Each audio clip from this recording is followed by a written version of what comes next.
인생은 전설 채널에 오신 것을 환영합니다. 오늘 이야기 바로 시작합니다. 유나는 늘 깔끔하게 떨어지는 말투와 정제된 표정을 유지하던 여자였고, 그 균형감 있는 태도는 예전부터 사람들을 압도하진 않아도 묘하게 불편하게 만들곤 했다. 해외 주재원으로 나간다고 했을 땐 그냥 그런 스펙 좋은 커리어 우원이라 생각했지만, 3년 만에 다시 마주한 그녀는 말투 하나, 옷차림 하나까지 훨씬 더 의도적으로 정돈된 느낌이었고, 어딘가 이전과는 다른 종류의 자신감이 얼굴에 내려앉아 있었다.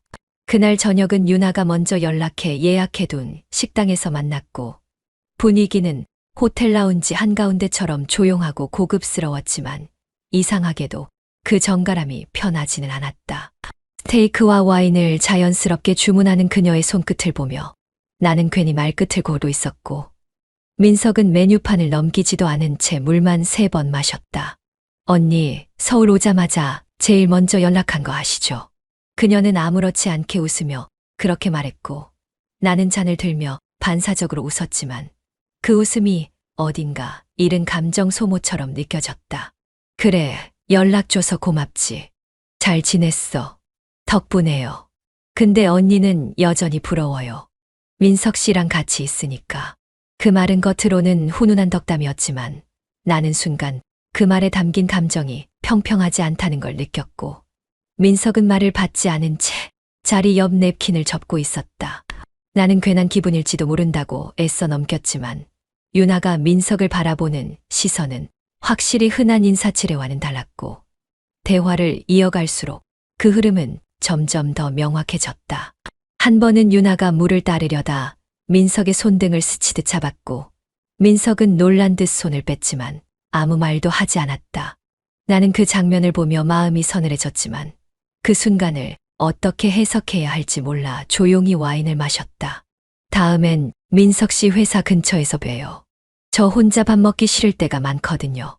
유나는 마치 아내인 내가 없는 것처럼 자연스럽게 남편을 바라보며 말했고, 민석은 당황한 기색을 드러내지 않은 채 시간 되면 요라고 짧게 답했다. 아, 언니도 괜찮으면 같이 봐요. 그게 더 좋죠. 뒤늦게 덧붙인 말은 아무도 믿지 않을 만큼 늦었고, 나는 그 자리를 웃으며 넘기려 애쓰면서도 속으로는 그 둘 사이의 공기가 너무 익숙하다는 생각이 들었다. 식사를 마치고 나오는 길에 유나는 먼저 계산을 마치고 나가 있었고, 민석은 뒤늦게 그녀가 내민 영수증을 받아들고 말없이 주머니에 넣었다. 잘 먹었어요. 다음엔 제가 대접할게요. 그녀가 환하게 웃으며 말했다.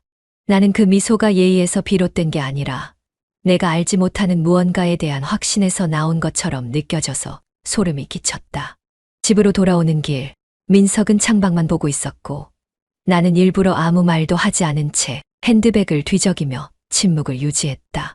그날 유나가 했던 말들이 머릿속에서 끊임없이 맴돌았고, 그중 부럽다는 말은 이상하게도 계속 귓가에 맴돌았다. 나는 괜히 예민하게 구는 걸까 하고 스스로를 다독였지만 분명 그날의 식사는 맛보다 시선이 더 진하게 남았다. 웃음도 말투도 모두 부드러웠지만 그 안에 섞인 계산이 분명했고, 민석의 침묵은 그 모든 감정을 더 지저분하게 만들어냈다.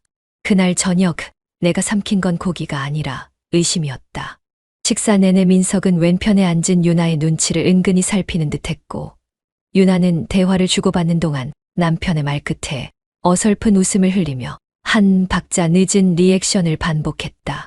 나는 고기를 썰던 포크를 내려놓고 물을 마시는 척 그들 사이의 눈빛을 살폈고, 유나는 마치 자신이 주도권을 쥐고 있다는 듯 테이블 아래 다리를 꼰 채 팔을 민석 쪽으로 기울이며 앉아 있었다. 그 모습은 겉으로 보기엔 아무렇지 않았지만 자세히 들여다보면 몸의 방향과 시선의 각도, 손끝의 위치까지 모든 게 그를 향하고 있었다. 마치 아무 일도 없다는 얼굴로 누군가를 유혹하는 연습을 오래 해온 사람처럼 자연스러웠고, 민석은 그 시선을 피하는 것 같으면서도 시선을 놓지 못하는 자신을 자각하지 못하고 있는 눈치였다. 민석 씨는 예전보다 얼굴이 더 편안해졌네요. 서울이 잘 맞으시나 봐요. 유나는 그렇게 말하면서 물잔을 천천히 돌렸고, 민석은 순간 고개를 들었다가 나를 의식한 듯 시선을 다시 아래로 내렸다. 요즘은 좀 괜찮아졌어요. 일이 줄어서 그런가 봐요. 결혼이 잘 맞는 분은 얼굴에서 티 나잖아요. 언니가 복이 많죠. 유나는 아무렇지 않게 웃었지만 그 말의 끝엔 묘한 엇박자가 있었고 나는 웃으면서도 속으로는 얼굴 근육이 뻣뻣하게 굳어가는 걸 느꼈다. 그녀가 하는 말 대부분은 칭찬의 모양새를 하고 있었지만 꼭 필요한 단어를 빠뜨려 미묘하게 불편하게 만드는 방식이었고 민석은 그 말들을 진심으로 받아들이는 것처럼 웃고 있었다. 나는 그 둘 사이를 바라보며 젓가락을 쥔 손에 자꾸 힘이 들어가는 걸 느꼈고 심장이 조용히 조여드는 감각이 나를 점점 날카롭게 만들고 있었다. 근데 언니, 민석 씨 성격 진짜 부러워요. 같이 있으면 되게 안정돼 보이거든요. 내 남편 칭찬 들으니까 괜히 기분이 좋네. 나는 그렇게 받아쳤지만 목소리는 생각보다 낮게 깔렸고 그 대사가 끝나자마자 유나는 잠시 웃음을 멈추고 나를 바라보다가 시선을 민석 쪽으로 다시 돌렸다. 그쵸? 남편분 되게 따뜻하잖아요. 말도 조곤조곤하고 예전부터 그랬어요. 그랬나? 난 그렇게까지 조곤조곤하다고 느껴본 적은 없는데. 나는 조금 더 짓궂은 말투를 던졌지만 유나는 전혀 밀리지 않고 그 말에 슬쩍 웃어 넘겼다. 그들의 말에는 사적인 감정이 없다고 보기엔 너무 익숙한 구간들이 있었고 나는 눈으로 확인할 수 없는 감정의 흐름들이 식탁 위를 가로지르는 것을 똑똑히 느낄 수 있었다. 와인잔이 부딪힐 때 나는 어딘가 마음속에서 작게 금이 가는 소리를 들은 것 같았고 유나의 웃음소리는 점점 더 남편의 농담에만 반응하고 있었다. 민석이 물을 따르다 손등에 와인이 묻자 유나가 먼저 냅킨을 들어주었고 민석은 그걸 어색하게 받으면서 고맙다는 말을 하지 못했다. 나는 그 작은 장면의 말을 잃었고 아무 말도 하지 못한 채 자리에서 허리를 곧게 세우며 자세를 고쳐 앉았다. 식사가 끝나갈 무렵 유나는 자신의 휴대폰을 꺼내 민석에게 무엇인가를 보여주며 웃었고 민석은 그 화면을 몇 초간 들여다본 뒤 고개를 끄덕이며 조용히 무언가를 중얼거렸다. 나는 그 순간에도 그들이 무슨 대화를 나눴는지 물을 수 없었고 대신 물잔에 남은 얼음을 굴리며 아무렇지 않은 표정을 지으려 애썼다. 그날 식탁 위엔 고급진 음식과 잔잔한 음악 그리고 불쾌한 기류가 동시에 놓여 있었고 나는 그 셋 중 무엇도 온전히 삼키지 못한 채 자리를 마무리해야 했다. 겉으론 아무 일 없던 식사였지만 감정은 분명히 넘쳐 흐르고 있었고 민석의 웃음은 그 어느 때보다 조용하고 무서웠다. 유나에게서 문자가 온 건 수요일 오후였다. 민석 씨, 오늘 저녁 시간 괜찮으세요? 그냥 대화 좀 하고 싶어요. 짧은 문장이었고 말끝엔 이모티콘 하나 없었지만 그 공백이 나를 오래 붙잡았다. 사람은 누구나 텍스트의 간격에서 진심을 읽는 순간이 있는데 그날 나는 단지 밥만 먹자는 건 아니겠구나 하는 느낌을 이미 너무 쉽게 받아들여 버렸다. 그녀가 알려준 장소는 강남에 있는 라운지 바였고 나는 예정 시간보다 10분 먼저 도착했다. 괜히 혼자 먼저 들어가기 싫어서 주변을 한 바퀴 돌며 시간을 끌었고 그렇게 어슬렁거리다 그녀가 나타났을 땐 속으로 몇 번이고 정리했던 마음은 전혀 역할을 하지 못했다. 유나는 평소보다 훨씬 단정했고 이상하게 부드러웠다. 눈 밑에는 피곤한 기색이 비쳤고 립스틱은 진하지 않았으며 자리에 앉자마자 고개를 푹 숙이고 조용히 말했다. 그냥 오늘은 좀 사람이고 싶었어요. 그 말에 무슨 뜻이 담겨 있었는지 처음엔 알지 못했지만 그날 밤이 끝날 무렵 나는 그 문장을 단어 다 외우고 있었다. 그녀는 말을 많이 하지 않았고 대신 잔을 자주 들었다. 나는 눈치를 보며 잔을 맞췄고 그 사이사이 그녀는 내 눈을 자꾸 피하다가 어느 순간 오히려 더 정면으로 바라보기 시작했다. 요즘은 내가 누구인지 잘 모르겠어요. 지금 여기에 있는 것도 잘 모르겠고 그녀의 목소리는 조용했지만 어딘가 젖어 있었고 나는 괜히 물을 한 모금 마시며 고개를 돌렸다. 그 순간부터였다. 몸이 뭔가 기억하려고 하기 시작한 건 아내와는 다른 종류의 긴장감, 유나와는 나눠본 적 없는 거리감이 조금씩 사라지면서 나는 대화를 한다기보다 공간을 공유하고 있다는 기분이 강해졌다. 민석 씨는 그날 기억나요? 우리 처음 봤던 날. 그때 아내랑 같이. 아니요. 그게 아니고 그날 식당에서 제가 처음 인사드렸을 때 사실 그날부터 전 이상했어요. 그녀는 그렇게 말하며 맥주잔을 입에 대고 잔을 비우지도 않은 채 그대로 내려놨다.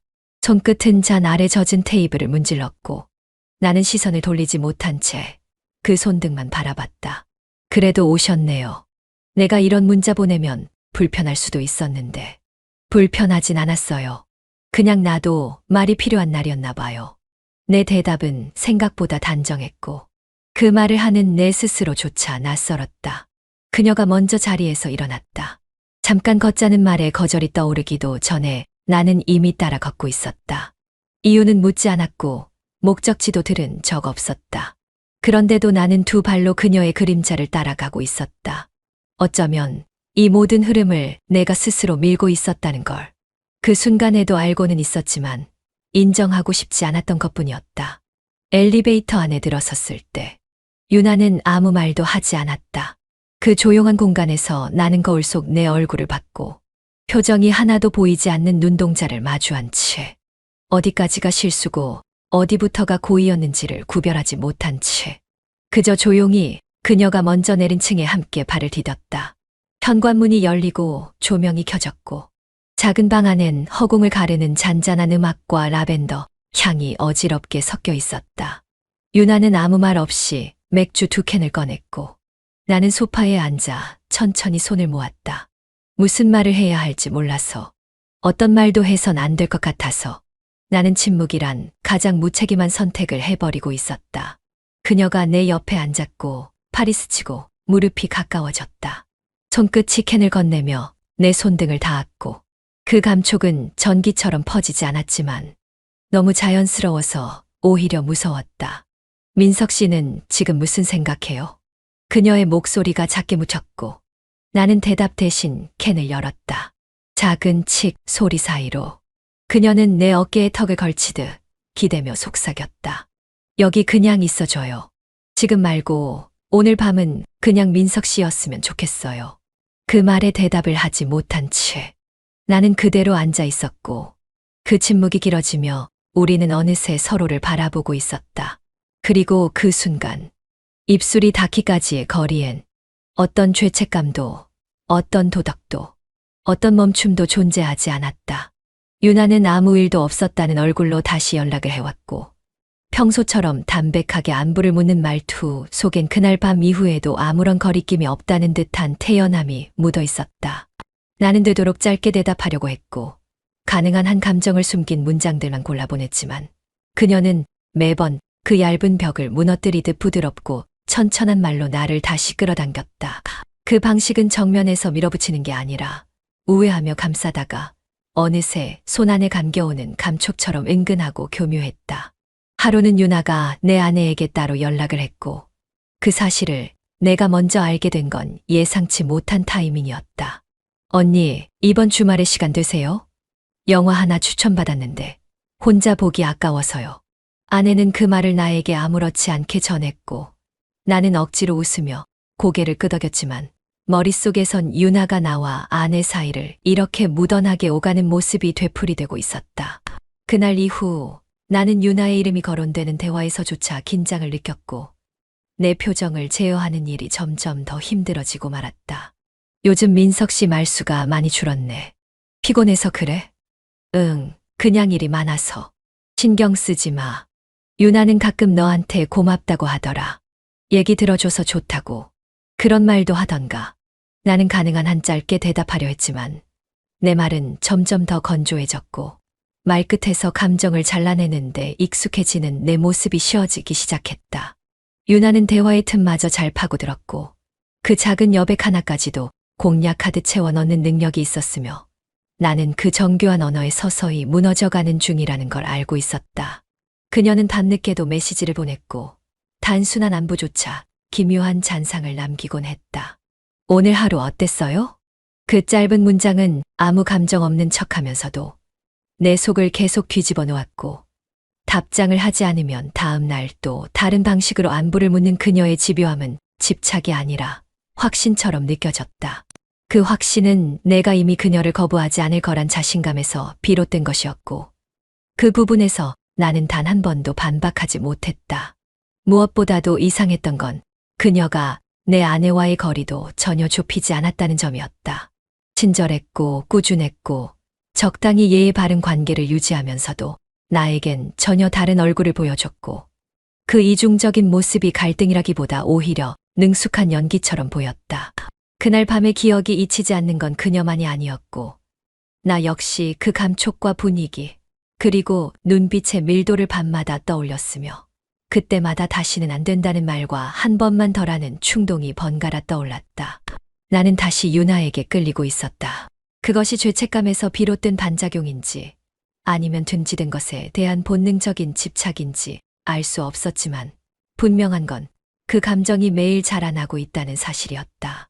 아내가 웃으며 내 얼굴을 쳐다볼 때 나는 웃는 표정을 짓는 동시에 속에서 무언가 무너지고 있다는 걸 똑똑히 느꼈고 그 무너짐은 죄책감의 무게보다 유나와의 장면을 다시 떠올릴 때 더 깊이 균열을 냈다. 언니가 참 좋아요. 보기만 해도 마음이 편하거든요.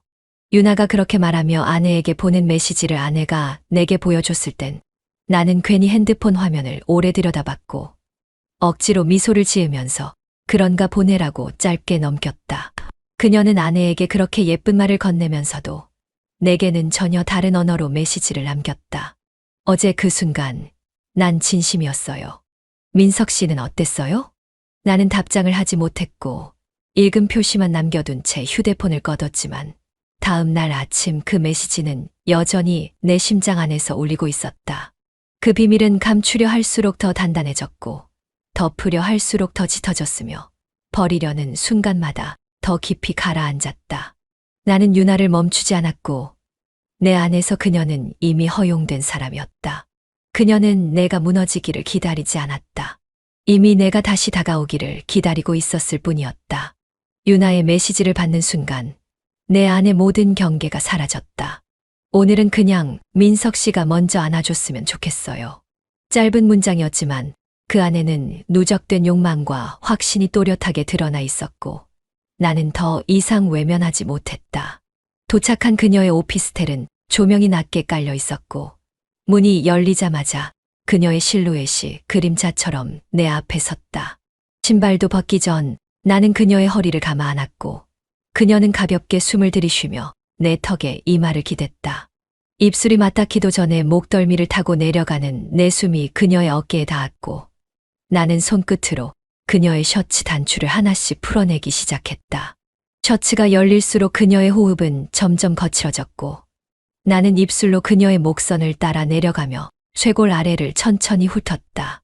그녀는 나를 등으로 밀며 소파로 이끌었고 나는 그녀를 안은 채 무릎 위에 앉히며 손바닥으로 등을 쓸었다. 단추가 모두 풀어졌을 때 셔츠는 그녀의 어깨에서 흘러내렸고 나는 그녀의 등을 감싸며 조심스럽게 벽 쪽으로 눕혔다. 허벅지가 내 옆구리를 감싸오고 손은 내 뒷목을 끌어당기며 입술을 다시 포개왔고 그 순간 나는 한 번도 느껴보지 못한 뜨거움을 마주했다. 키스는 깊어졌고 입술은 다시 귀 밑을 지나 그녀의 가슴 위를 가볍게 스쳤으며 나는 거칠어진 숨을 참으며 손끝으로 치마 자락을 천천히 밀어올렸다. 그녀의 다리는 자연스럽게 벌어졌고 나는 손을 그녀의 허벅지 안쪽으로 옮겨가며 부드럽게 피부를 훑었다. 그녀는 눈을 감은 채 짧은 숨을 토했고 나는 그 소리 하나하나에 몸이 더 뜨거워지는 걸 느꼈다. 소파 위에 걸쳐져 있던 상의는 어느새 바닥에 떨어졌고 그녀의 등이 닿은 가죽 표면은 땀으로 조금씩 젖어들고 있었다. 그녀가 내 이름을 짧게 부르며 손끝으로 내 등을 타고 내려갔고 나는 입술을 그녀의 배꼽 근처까지 내리며 길게 천천히 숨을 내쉬었다. 치마 아래 속옷 위로 손바닥을 덮자 그녀는 허리를 들었고 나는 그 반응에 망설임 없이 손가락을 깊숙이 넣었다. 그녀는 신음처럼 짧은 소리를 냈고 나는 다시 입술로 그녀의 가슴을 훑은 뒤 목덜미를 감싸며 입을 맞췄다. 호흡은 뜨거워졌고 움직임은 점점 더 리듬을 타기 시작했으며 우리는 마치 처음인 듯 서로를 탐하고 있었다. 모든 감각이 손끝과 입술 그리고 맞닿은 몸 전체로 집중됐고 나는 더 이상 생각하지 않았다. 그녀는 허리를 강하게 밀어올렸고 나는 숨을 삼키며 마지막 옷자락까지 벗겨내고 침대 쪽으로 그녀를 안고 옮겼다. 침대에 등을 대자 그녀는 두 팔로 내 목을 감았고 나는 무릎으로 그녀의 다리 사이를 벌리며 천천히 몸을 밀어붙였다. 입술은 다시 귀에 닿았고 속삭임 대신 그녀의 숨이 내 귓속을 적셨다. 지금 멈추지 마요. 오늘은 그냥 끝까지요. 그녀의 말에 나는 더 묻지 않았고 손은 베개 아래로 들어가 그녀를 더 깊이 끌어안았다. 허리가 맞닿는 지점에서부터 열이 솟구쳤고 움직임은 천천히 시작되어 곧 강하게 요동치기 시작했다. 그녀는 손톱으로 내 등을 움켜쥐며 리듬에 맞춰 몸을 맡겼고 나는 이마를 그녀의 어깨에 부딪히듯 기댔다. 실내엔 베개를 누르는 소리, 서로의 피부가 부딪히는 소리, 그리고 간헐적으로 터지는 그녀의 숨소리만이 이어졌고 모든 세상은 그 방 하나로 좁혀지고 있었다. 나는 그녀 안에서 서서히 무너져갔고 그녀는 절정에 가까워질수록 나를 더 깊이 끌어안았다. 그날 밤 우리는 욕망이 아닌 갈증을 나누는 사람처럼 서로를 삼키고 있었고 끝을 바라지 않은 채 계속해서 서로를 탐했다. 모든 것이 지나고 난 뒤에도 나는 여전히 그녀를 안고 있었고 손끝에 남은 열기가 쉽게 가시지 않았다. 눈을 감아도 아내의 얼굴은 떠오르지 않았고 마음이 아니라 몸이 먼저 기억해버린 밤이었다. 아내의 생일이었던 그날 나는 정시에 퇴근하지 못했다. 아니, 퇴근을 하지 않았다. 유나가 먼저 자리를 만들자고 했고 나는 그 제안을 거절하지 못한 채 약속 시간을 조율하며 자연스럽게 아내의 생일을 핑계 삼아 회식을 가장했다. 회사 사람들과 잠깐 저녁 약속이 있다고 말할 땐 아내의 눈을 피했고 그녀는 고개를 끄덕이며 짧게 웃었지만 그 웃음이 의심이 아닌 포기처럼 보여서 더 불편했다. 문을 나서는 순간부터 마음 한편은 무거웠지만 그 무게보다 유나의 손길이 먼저 떠올랐고 죄책감은 걷어내려 애쓰기도 전에 이미 침묵 속으로 가라앉고 말았다. 그녀는 레스토랑 가장 안쪽 자리에 먼저 앉아 있었고 촛불처럼 은은한 조명 아래서 기다리던 얼굴은 여전히 위험하게 아름다웠으며 나는 그 시선을 피하지 못한 채 다가가 앉았다. 그 시각 아내는 집안에서 천천히 케이크 상자를 열고 있었다. 초는 하나뿐이었고 아무런 장식도 없는 흰색 케이크 위에 초를 꽂는 손은 조용히 떨리고 있었다. 거실 조명도 켜지지 않은 채 부엌 등 하나의 의지의 테이블 앞에 앉은 그녀는 휴대폰을 바라보며 시간이 더디게 흐르는 걸 견디고 있었고 나는 그녀가 그렇게 나를 기다리고 있을 거란 걸 알면서도 문자 한 줄 보내지 않은 채 와인을 따르고 있었다. 유나는 내 잔에 와인을 채우며 웃었고 나는 그 잔을 받아들면서도 마음속 한구석에 케이크 앞에서 초를 붙이는 아내의 얼굴이 떠오르는 걸 애써 지웠다. 아내는 생일에 뭐 받고 싶대요? 유나가 그렇게 물었을 때 나는 잔을 입에 댄 채 대답을 피했고 그녀는 그 침묵이 곧 대답이라는 걸 아는 듯 고개를 끄덕였다. 미안해요. 괜히 물었죠. 오늘은 그냥 내 생일이라고 생각하면 안 돼요? 그 말에 나는 고개를 들 수 없었고 대답하지 않은 채 잔을 비우는 걸로 회피했다. 그녀의 손이 내 손등을 덮었고 그 손끝에 스치는 감촉은 말보다 빠르게 죄책감을 지워냈고 나는 마치 모든 걸 내려놓은 사람처럼 입꼬리를 억지로 들어 올렸다. 같은 시간 아내는 불붙은 초 앞에서 박수를 치지도 노래를 부르지도 않았다. 다만 조용히 촛불을 바라보다가 숨을 들이쉬었고 그 불빛이 꺼지는 순간 그녀의 눈가에서 무언가 미세하게 흔들렸다. 전화는 오지 않았고 메시지도 없었으며 테이블 위엔 혼자 자른 케이크, 조각 2개가 덩그러니 남아 있었다. 그녀는 천천히 포크를 들어 케이크를 베어 물었고 그 조각이 입안에서 녹는 동안 아무 말도 하지 않았다. 아내의 입술은 조금씩 말라 있었고 케이크의 달콤함이 목을 넘기기 전에 이미 속은 텅 빈 채로 식어 있었다. 혼잣말처럼 축하해라는 말을 중얼였고 작은 숨소리와 함께 허공으로 흩어졌다. 그녀는 조용히 자리에서 일어나 조각 케이크 2개를 냉장고에 밀어넣었고 불 꺼진 거실에 등을 돌린 채 방으로 들어갔다. 밖에서는 웃음소리와 음악 소리가 멀리서 들려왔지만 그 밤 그녀의 집 안에는 아무것도 울리지 않았다. 그날 밤 유나의 오피스텔에 도착했을 때 나는 스스로를 제어할 수 없다는 걸 이미 알고 있었다. 그녀는 말없이 문을 열어줬고 나는 말없이 안으로 들어섰다. 실내는 조용했고 향은 은은했으며 커튼은 이미 닫혀 있었고 작은 테이블 위엔 반쯤 비워진 와인 한 병이 놓여 있었다. 유나는 아무 말 없이 잔을 채우더니 내 쪽으로 슬며시 밀었고 나는 그대로 앉아 잔을 들며 그녀의 손등 위에 내 손을 올렸다. 우리는 서로를 바라보지 않았고 잔이 부딪히는 소리도 나지 않았다. 숨소리는 느렸고 눈빛은 바닥을 맴돌았다. 그녀가 먼저 자리에서 일어나 조용히 조명을 낮췄고 나는 그녀가 침대 쪽으로 걸어가는 뒷모습을 아무 말 없이 따라갔다. 그녀는 침대 끝에 앉아 내 쪽으로 손을 뻗었고 나는 그 손을 잡은 채 그녀 앞에 천천히 무릎을 꿇었다. 손끝이 닿자마자 서로의 온기는 빠르게 번졌고 말보다 감정이 앞섰으며 우리는 조심스럽게 입술을 포개고 숨을 섞었다. 그녀는 말없이 내 셔츠 단추를 풀었고 나는 가만히 그녀의 어깨 위에 입술을 얹었다. 숨소리는 길었고 조명은 더 이상 의미를 갖지 못했다. 입술은 목을 타고 내려가 쇄골을 따라 흘렀고 손끝은 그녀의 등선을 따라 셔츠를 벗겨냈으며 그 사이 우리는 서로의 이름을 부르지 않았다. 말없이 그러나 더 뜨겁게 우리는 서로를 탐하고 있었고 그녀는 두 팔로 내 목을 감은 채 그대로 눕기 시작했다. 침대 위 이불이 부드럽게 눌렸고 그 위로 우리의 숨이 내려앉았으며 나는 그녀의 다리를 감싸 무릎 사이로 밀어넣었다. 셔츠가 벗겨지고 입술이 다시 귀를 훑으며 내려갔고 그녀는 숨을 삼키듯 가볍게 몸을 들썩였다. 나는 그녀의 손등에 입을 맞춘 뒤 가슴으로 배로 천천히 내려가며 손끝으로 치마를 걷어올렸다. 그녀의 속옷 위로 손바닥이 닿았을 때 그녀는 눈을 감고 고개를 뒤로 젖혔다. 속삭임도 없이 모든 게 무너져가고 있었다. 내 손은 천천히 아래로 스며들었고 그녀는 내 허리춤을 쥔 채 짧은 숨을 반복했다. 우리는 아무 말도 하지 않은 채 모든 걸 다 말하고 있었다. 나는 그녀의 몸 위로 올라타 천천히 그녀를 눌렀고 그녀는 그 모든 무게를 받아내듯 두 팔을 침대 위에 펼쳤다. 입술은 다시 한번 그녀의 목을 지나 가슴 위에 머물렀고 손은 베개 아래로 들어가 그녀를 더 끌어당겼으며 우리의 숨은 깊고 일정한 리듬을 만들기 시작했다. 그녀는 다리를 올려 내 허리를 감싸며 허리를 밀어 올렸고 나는 이마를 그녀의 이마에 맞댄 채 짧은 한숨을 뱉었다. 민석 씨.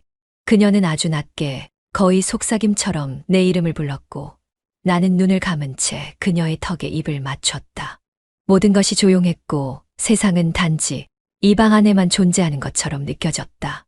그녀의 가슴은 내 가슴에 닿았고 배는 대로 이어졌으며 우리는 완전히 하나가 되어가고 있었다.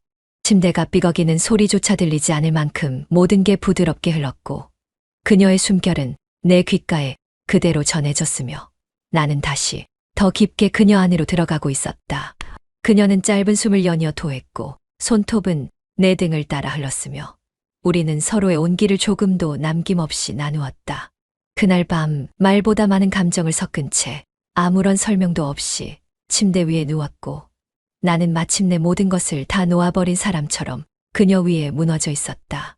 그녀는 그런 나를 아는 채 아무 말 없이 눈을 감았고 나는 그녀의 가슴 위에서 귀를 대고 심장 소리가 천천히 가라앉는 것을 들었다.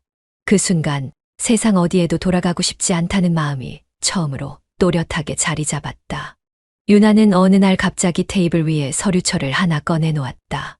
안에는 간단한 브랜드 기획안과 수익 추정치, 예상 초기 자금 사용 내역이 정리돼 있었고 그녀는 말없이 잔을 들이켜더니 잔을 내려놓는 소리와 동시에 입을 열었다.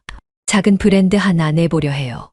오래 준비한 건 아니고 머릿속에만 간직했던 걸 꺼내봤어요. 나는 대답을 하지 않았고 문서 위의 숫자와 문장들을 훑으면서도 내 머릿속은 전혀 다른 방향으로 흘러가고 있었다. 이게 나를 더 끌어당기기 위한 계산인지 아니면 진짜 그녀의 야망이 이제 시작되려는 건지 구분이 되지 않았고 그 불분명함마저도 묘하게 설득력이 있었다. 그녀는 말끝을 흐리지 않았고 손등을 문지르며 천천히 다음 말을 이어갔다.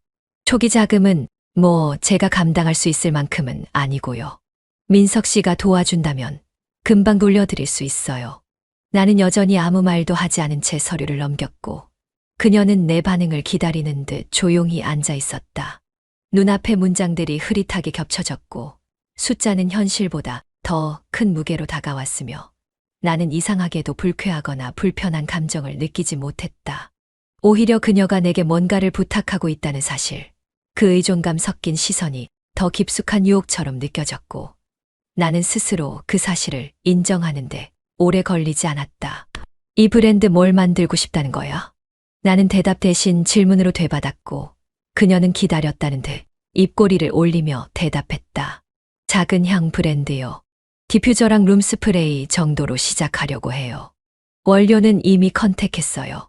공간만 있으면 되는데 전시랑 판매를 같이 할 수 있는 쇼룸을 하나 찾고 있어요. 얼마나 필요해? 내가 다시 묻자 그녀는 잠시 생각하듯 눈을 감았다가 아주 또렷한 목소리로 말했다. 2천.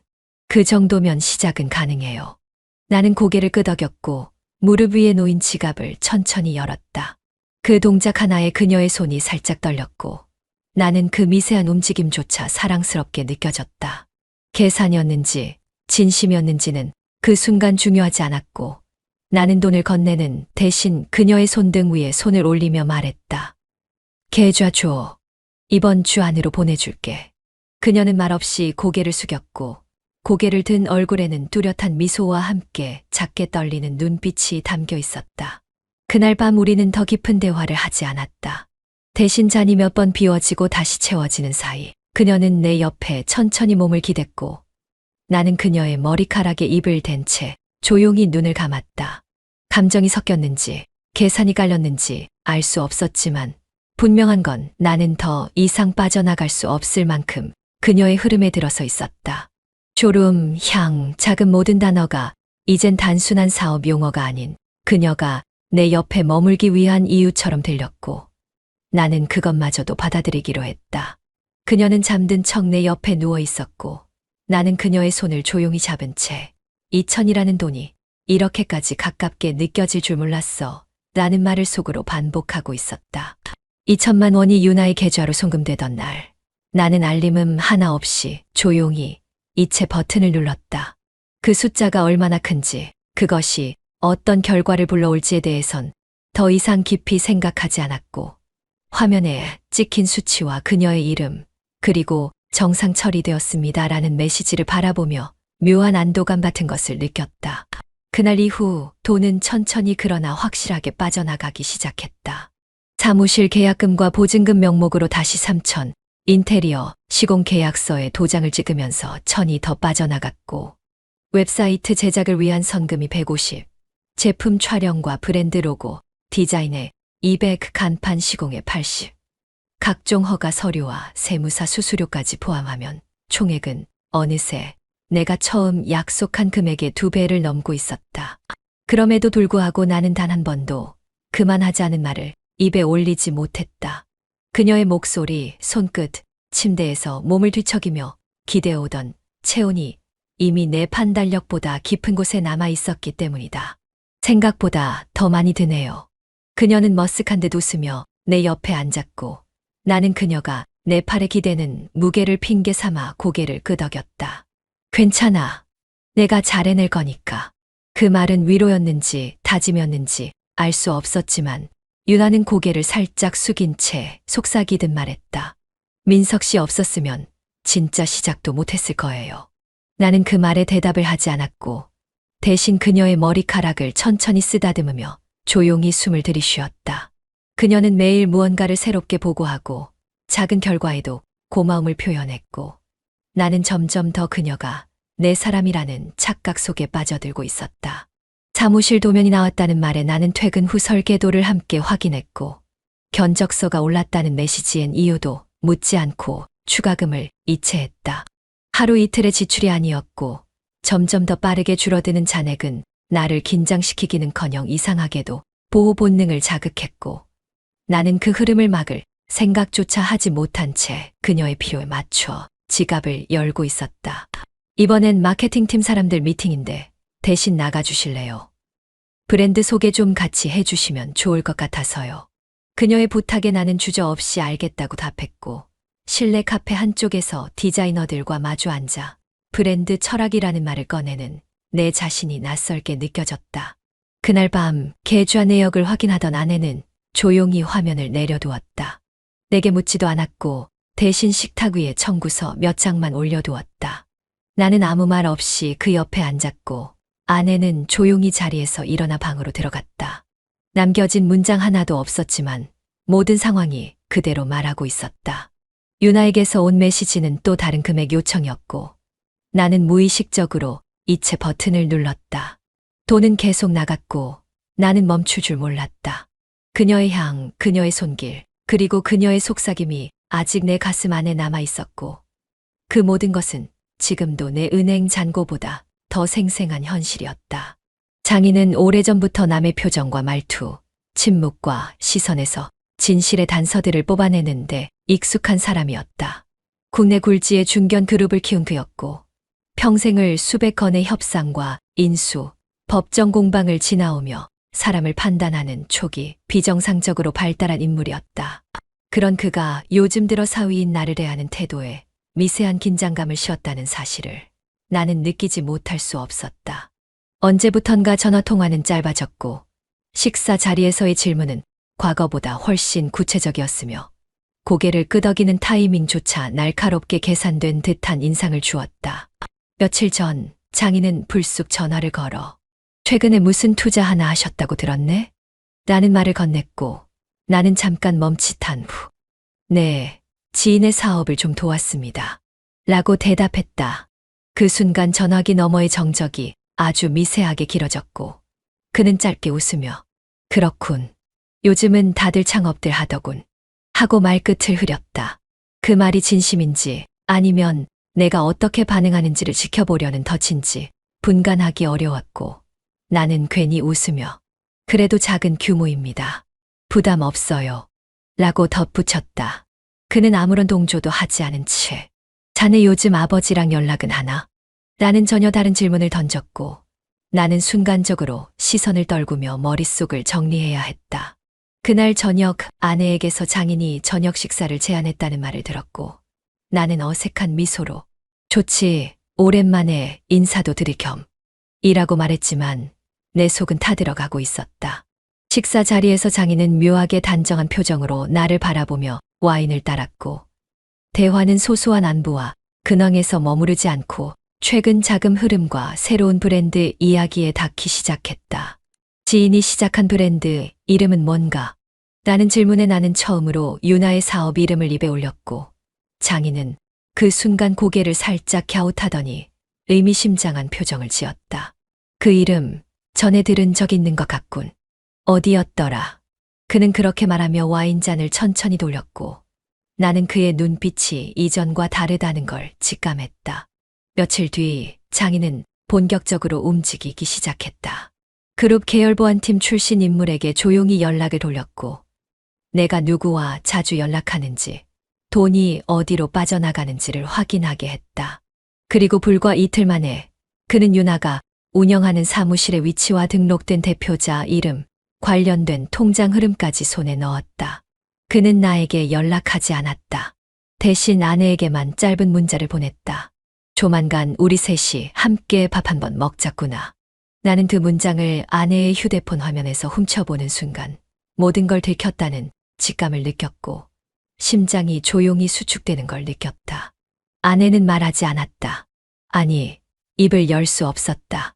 매일 조금씩 흐려지는 남편의 눈빛, 이유 없는 외출과 짧아지는 대화, 식탁에 놓인 휴대폰을 뒤집어 놓는 버릇까지 그녀는 모든 조각들을 조용히 모으고 있었고 그 조각들이 어떤 그림을 완성해 가는지 알고 있었지만 단 한 번도 그 사실을 확인하려 들지 않았다.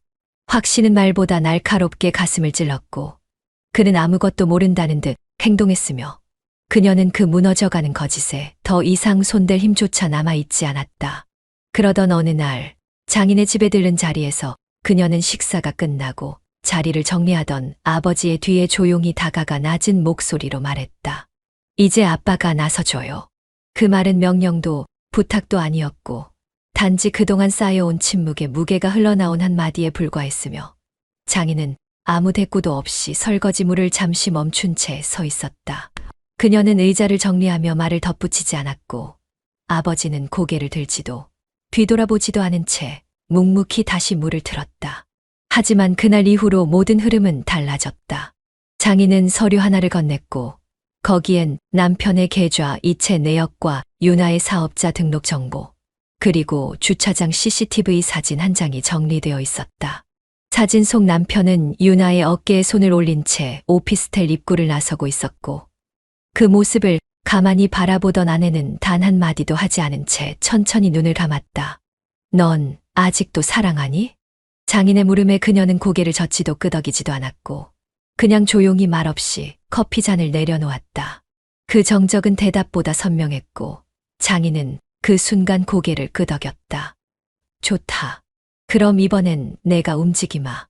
아내는 다시는 그 일에 대해 입을 열지 않았다. 남편이 옆에 앉아 무심한 표정으로 뉴스를 보고 있을 때도, 윤아의 이름이 화면 어딘가에 지나갈 때도 그녀는 묻지 않았다. 하지만 식탁 위엔 여전히 그의 휴대폰이 뒤집혀 있었고 새벽마다 혼자 깨는 날이 많아졌으며 그녀의 손은 베개 위를 더듬다 아무것도 없는 자리를 오래 붙잡고 있곤 했다. 아침이면 웃는 얼굴로 반찬을 차려내고 저녁이면 조용히 텔레비전을 켜지만 그 모든 평온함 속엔 분명히 균열이 있었다. 그녀는 이제 남편을 붙잡을 생각도 없었고 단지 이 모든 모욕을 끝낼 단 하나의 수단이 필요했다. 그리고 그 수단을 아버지에게 맡겼다.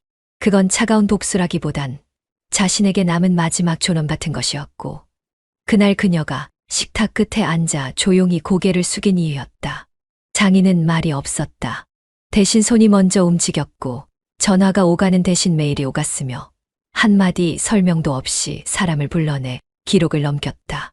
그는 그룹 계열보안팀 출신 직원 2명을 불러 사위의 거래 내역을 요청했고 며칠도 되지 않아 그의 계좌에서 빠져나간 자금의 흐름과 수신인의 정체, 그리고 사업 등록증이 정리된 파일이 도착했다. 그 다음은 위치 기록이었다.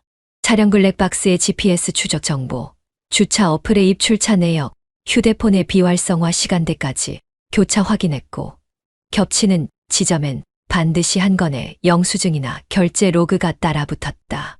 그리고 결정적이었던 건 호텔. 장인은 윤아의 이름으로 예약된 기록과 몇 차례 반복된 사위의 차량 번호 인식을 맞물려 요청했고 2층 로비 복도 CCTV 영상 일부가 수면 위로 드러났다. 그 영상 안에서 사위는 모자를 깊게 눌러쓰고 윤아보다 반 박자 느리게 따라 들어갔고 복도 끝에서 서로를 바라보던 두 사람은 말없이 문을 열고 사라졌다. 장인은 그 영상을 몇 차례 반복해서 돌려보았고 마지막엔 말없이 화면을 정지시킨 채 천천히 의자에서 일어났다. 그의 손에는 이미 증거가 담긴 USB가 있었고 책상 위엔 깔끔하게 정리된 인쇄본 파일이 한 권 놓여 있었다. 이 정도면 되겠지. 그는 혼잣말처럼 중얼이며 안경을 벗었고 그 목소리엔 분노보다 훨씬 냉정한 온도가 깃들어 있었다. 서류의 첫 장엔 날짜와 시간, 장소와 관계자가 명확히 적혀 있었고 각 증거 자료는 번호와 캡션이 붙어 순서대로 정리되어 있었다. 대표님, 이 내용으로 바로 준비 들어가겠습니다. 장인의 비서가 말하자 그는 고개를 끄덕였고 짧게 대답했다. 문제 없기게. 최대한 조용히. 사무실 전체엔 더 이상 무거운 공기가 흐르지 않았고 그는 단호한 걸음으로 회의실을 나섰다. 회장실 문이 닫히는 순간까지 누구도 감히 묻지 않았다. 장인은 그날 이후 모든 보고를 직접 받기 시작했고 사위의 움직임을 일일 단위로 정리한 스케줄이 그의 데스크 위에 놓이기 시작했다. 그는 말하지 않았지만 준비된 사람의 눈빛은 충분히 모든 것을 말해주고 있었고 주말 밤엔 윤아의 쇼룸 주변을 직접 다녀오는 일까지 마쳤다. 윤아가 퇴근하고 난 뒤 홀로 불 꺼진 가게 앞에 서서 한참을 바라보았고 다시 차로 돌아와 조용히 앉은 채 어딘가에 전화를 걸었다. 그날 로비 CCTV 확보한 파일, 원본 그대로 하나 더. 그리고 오피스텔 출입카드 내역도 빠짐없이 받아줘. 통화가 끝나고도 그는 한동안 시동을 걸지 않았다. 손끝으로 스티어링 휠을 천천히 문지르며 마치 내일이 아닌 어제의 감정을 씻어내듯 움직였고 그 침묵이 바로 그의 분노였다. 그가 준비한 건 단지 증거가 아니었다. 더 이상 말로는 돌이킬 수 없는 사람들에게 내밀 마지막 선택지였고 그의 손엔 이미 그 선택지가 인쇄되어 있었다. 윤아의 사업은 무너질 때 어떤 경고도 주지 않았다. 장인의 법무팀이 건물주에게 전달한 내용 증명 한 장으로 시작된 파장은 일주일도 지나지 않아 계약 해지 통보로 이어졌고, 윤아가 꿈꿨던 쇼룸은 더 이상 존재하지 않는 공간이 되었다. 계약서 조항에 따라 임대인은 입주자의 자금 출처에 대한 명확한 소명을 요구했고, 그 문장의 한 줄로 모든 문이 닫혀버렸다. 윤아는 건물주에게 몇 차례 전화를 걸었고, 한 번은 직접 찾아가 손에 문서를 들고 울먹였지만, 그는 그 어떤 설명도 듣지 않은 채 관리소 측 직원과 함께 계약 해지를 강행했다. 내부 인테리어는 철거 조치되었고, 가게 간판은 다음 날 새벽 트럭에 실려 사라졌다. 디퓨저 병들이 하나둘 상자에 담겨 나왔고, 창고 한 켠에 쌓인 향료 원액은 그대로 폐기 통보를 받았다. 함께 일하던 프리랜서 디자이너는 해고, 통보를 받은 직후 문자 한 줄만 남긴 채 이별을 고했고, 마케팅을 맡았던 팀장은 이미 며칠 전부터 윤아의 연락을 받지 않고 있었다. 사업자 계좌는 동결됐고, 세무서에서 요구한 추가 서류들은 단 한 장도 준비되지 못한 채 서랍 속에 뒤엉켜 있었으며, 윤아는 그 서류 더미를 붙잡은 채 무릎을 꿇고 앉았다. 며칠 전까지만 해도 자신을 둘러싸고 있던 의욕과 설렘은 어디로 갔는지, 그녀는 손톱으로 테이블을 긁으며 입술을 깨물었고, 스피커에선 자동응답음이 반복될 뿐이었다. 계좌 이체가 막혔어요. 나 어떡하죠, 민석 씨. 그녀는 전화를 붙든 채 속삭였지만 신호음은 끊어졌고, 그의 번호는 더 이상 연결되지 않았다. 그녀는 사무실 의자에 주저앉아 마지막으로 남은 노트북을 켰고, 메일함에는 해지 안내와 미결제 통보, 변호사 명의의 경고장이 여러 통 쌓여 있었다. 어디로부터도 도와줄 손길은 없었고, 그녀가 기대려 했던 사람은 이미 발을 뺀 뒤였다. 그날 밤 쇼룸 앞에는 아무 불도 켜지지 않았고, 윤아는 문을 열 수 없었다. 카드키는 정지되었고, 창문 너머로 비친 자신의 모습은 지쳐 있었으며, 목에는 짐처럼 늘어진 스카프 하나만 걸쳐져 있었다. 그녀는 무거운 발걸음으로 골목을 빠져나갔고, 누구에게도 연락하지 않은 채 택시 한 대를 탔다. 그리고 그 뒤로 윤아는 연락이 끊겼다. 남편의 휴대폰에도, 친구들의 단체 채팅방에도 아무런 흔적도 남기지 않은 채 그녀는 세상에서 조용히 사라졌다. 민석은 어느 날 아침 거래 정지된 통장 잔액을 확인한 후에도 그게 전부가 아닐 거란 예감을 똑똑히 느꼈다. 연락이 닿지 않는 윤아에게 문자를 보내도 읽지 않았고, 남겨둔 계약 서류는 회수되지 않은 채 그의 책상 위에 나뒹굴고 있었으며, 집으로 돌아가면 아내는 평소처럼 식탁을 차려놓았지만, 이제 그 식탁엔 두 사람이 아닌 한 사람의 온기만 남아 있었다. 그녀는 아무 말 없이 그의 옷을 개어놓았고, 세탁기 위엔 그의 속옷이 따로 개켜져 있었으며, 주방 서랍 속엔 이름표 없는 반찬통이 하나씩 늘어나고 있었다. 민석은 그런 변화를 이상하리만치 받아들이고 있었고, 한편으론 이 모든 걸 피할 수 없는 무언가가 오고 있다는 사실을 조금씩 인정하고 있었다. 그는 회사에서 연락이 오지 않는 윤아의 부재를 무심히 얼버무렸고, 회의 중에도 멍하니 창밖만 바라보며 펜을 돌리다 상사의 눈총을 받았다. 퇴근길 아내에게 전화를 걸어 오늘 늦을 것 같아라고 말하려다 멈췄고, 다시 통화 버튼을 누르지도 않은 채 휴대폰을 주머니에 넣었다. 집에 도착하자 현관 앞엔 장인의 운전기사로 보이는 남자가 서 있었고, 그가 문을 열자 거실엔 장인이 앉아 있었다. 앉게. 단 한마디만 남긴 채 장인은 민석을 바라보지 않았고, 테이블 위엔 얇은 서류철 하나가 놓여 있었다. 민석은 조심스럽게 앉아 서류를 바라보다가 마침내 장인의 얼굴을 봤지만, 그 눈빛엔 어떤 설명도 남겨져 있지 않았다. 그동안 고생 많았네. 장인의 입에서 나온 두 번째 말은 이상하리만치 부드러웠고, 그 온도 때문에 민석은 더 이상 아무 말도 할 수 없었다. 서류철을 천천히 펼친 민석은 낯익은 이름과 주소, 인감이 찍힌 이혼 합의서를 보았다. 그 순간 그는 손끝이 미세하게 떨리는 것을 느꼈고, 장인은 조용히 자리를 일어나면서 말했다. 이건 너를 벌하기 위한 서류가 아니다. 그저 내가 무너뜨린 것을 정리하는 방식일 뿐이다. 민석은 대답하지 못했다. 그는 고개를 숙였고 그 자세로 한동안 아무 말 없이 앉아 있었다.